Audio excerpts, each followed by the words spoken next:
with Richard and a good friend Russ, who's not here today, to go in the Cascades every summer for a 2, 3, 4-day trip.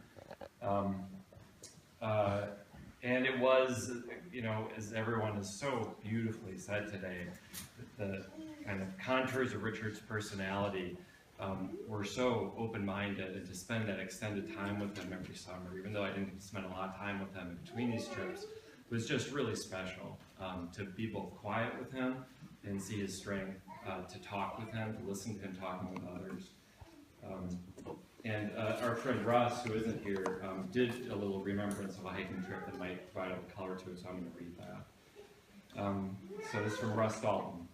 I met Richard in 2011 when I was invited to go on a hike with him and Michael and Rich. We were headed for Marmot Pass in the Olympics, and we all rendezvoused at dusk at a campground near the trailhead. Richard and I talked a bit that night, but it was over the next 2 days that I got to know him better. Hiking presents such a great opportunity to visit.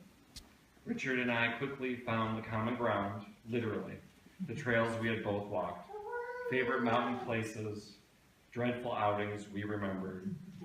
And then we learned we each had been in the Boy Scouts of America, the fraternal order for middle-class kids of our generation. Richard was such a good listener and had that endearing way of cocking his head to one side and studying your face when he was focused on what you were saying. And his stories were so colorful, earnestly presented. Our group did another trip the next year, hiking the Pacific Crest Trail from Hart's Pass and connecting to the Devil's Dome Loop. Richard was close to my age, the elders of this little club. We were both doing our best to hang in there and cover the same ground, carrying the same weight as the younger dudes. I remember the opposite. We were trying to keep up with Richard.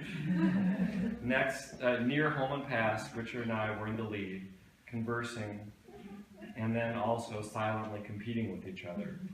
I really liked his company. From the close of each trip, I carry a memory of Richard that speaks to one of his habits. He really did not want to go home unwashed. I like that about him. I guess I share the same quirk, such that in trail crew days I was told I was not so much a trail dog as a show dog.